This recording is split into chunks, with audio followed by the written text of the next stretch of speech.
Welcome back to Anything Goes Fishing. Today we're going to be talking about two ways you can rig up a drop shot.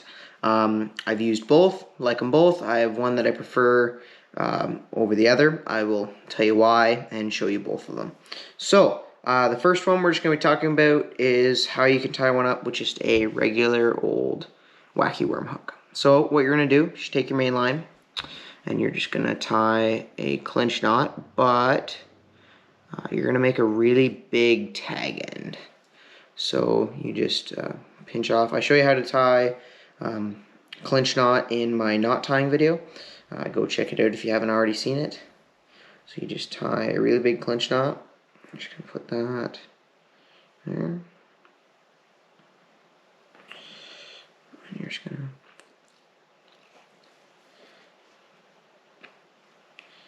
pop that down.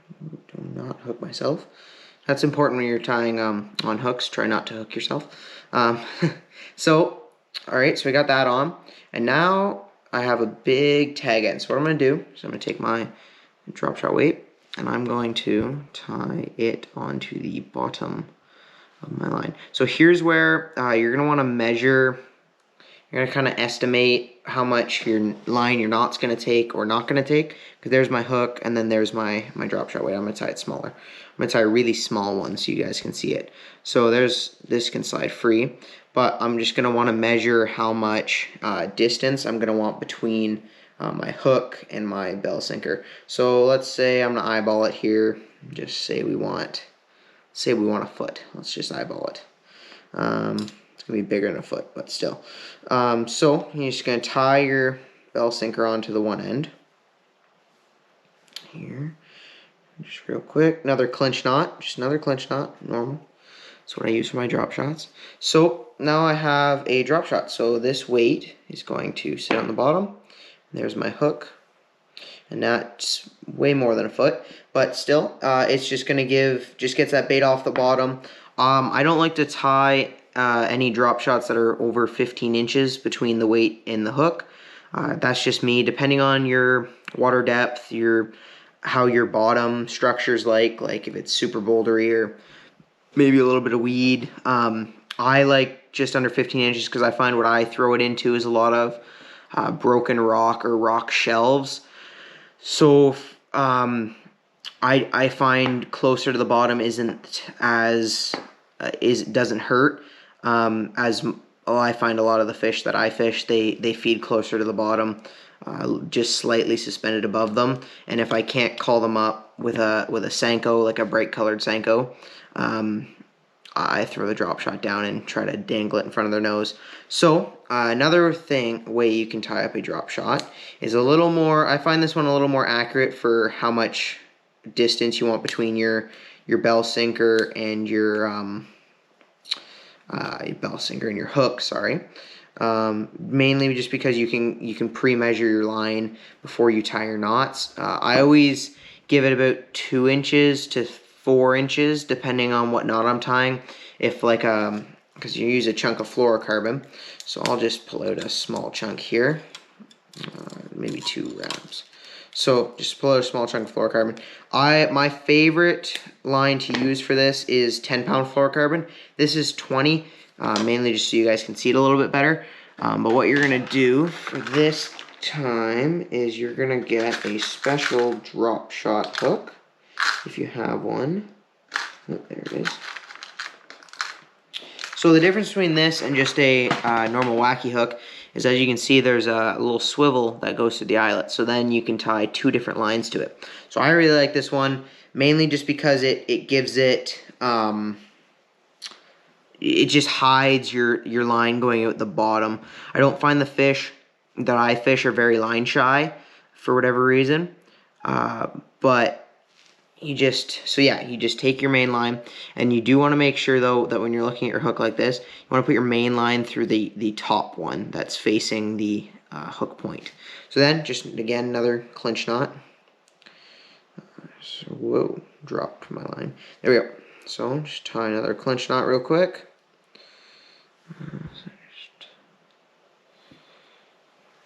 Perfect. I'm not going to trim my tag ends or even wet it. I'm going to cut it off here soon. All right, perfect. So then what you're going to do is you're going to take your 20 pound, well, in this case it's 20 pound, very excessive for this. I like to use 10 or smaller. I'll use 8 pound monofilament at times, but like I said, my favorite is 10 pound fluorocarbon. So then you're just going to take that and you're just going to do a knot off the bottom of it now. Again, just a normal clinch knot. Now, you're probably wondering why I'm using a clinch knot on the fluorocarbon. As I said in the my knot tying video, if you haven't already seen it, that I use Palomar knot for all my fluorocarbon. Well, in this case, I'm not, just because I'm not really worried about the knot strength on the part that's holding the weight, as it's not going to take, it's not going to have anything pulling on it unless it gets snagged. And if it gets snagged, I'd rather have the weight break off than the hook and the weight and lose my bait, my hook, and my weight. I'd rather just lose the weight. So yeah, so then what you're going to do is just make sure this stays on. So what you're going to do is you take your tag end off, so that's from your hook, goes down here, and then you can you're just going to tie it to your bell sinker. So this is what I mean by, like, you can measure. I've actually, like, if I want to be really specific, I've had the tape measure out and I've measured my chunk of fluorocarbon, just so I have, like, once I wanted it exactly a foot for some reason.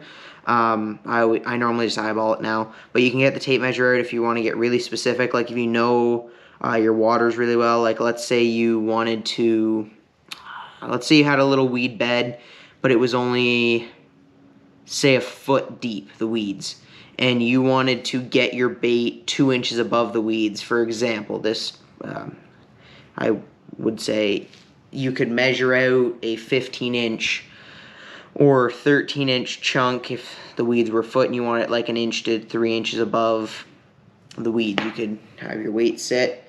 You're probably going to get weeds doing that, but it's just kind of an example of why you would want to actually measure. A better example probably is like if you have boulders and you know, like, that the boulders are protruding like a foot off bottom, you could set it a little bit longer. But like I said, I don't like to run my drop shots over about 15 inches. I will, if I tie one that seems long, I will put the tape measure on it just to make sure it's under 15. Again, I don't really know why. I like tying them under 15. I find over 15 is a little too long. If I want to be that far off the bottom, I find I'll throw a Senko or something in. But this is a great, but yeah, there you go. Sorry, got off topic. There's how you tie up a drop shot. Obviously, you trim your tag ends. But so basically, just it'll sit on the bottom. You get a bit of free play. I really like a drop shot if I'm trying to catch bass and walleye, which I've never, in fact, caught a walleye, but I have not put much effort in. But this coming season, we have a trip to the French River for opening weekend bass and walleye. So I'm going to be trying to catch bass and walleye like at the same time, because they'll be a similar spot. They'll be on like the same spot actually, and I want to be able to target them both, and a drop shot's a good way to do that. I can put a live minnow on there. I can put like I can take a Senko even and just hook a Senko by the nose on there. I can wacky worm a Senko on there. That's more for bass. For the walleye, I'll probably, for walleye and smallmouth, I'll probably run a minnow or like a drop shot bait, like a little minnow style bait, just to be able to target them both. If you have any suggestions for me, drop them in the comments. But that's how I rig up my two different drop shots. Both of them work well. I like this one a little bit better just because it hides this line. If I am going to tie it the other way and use just normal wacky hook, I'd like to use like a 10-foot fluorocarbon leader on my whole rod and just tie it together with like a line-to-line knot. But that's basically just the gist of how to rig up a drop shot. And remember, when you're fishing, anything goes.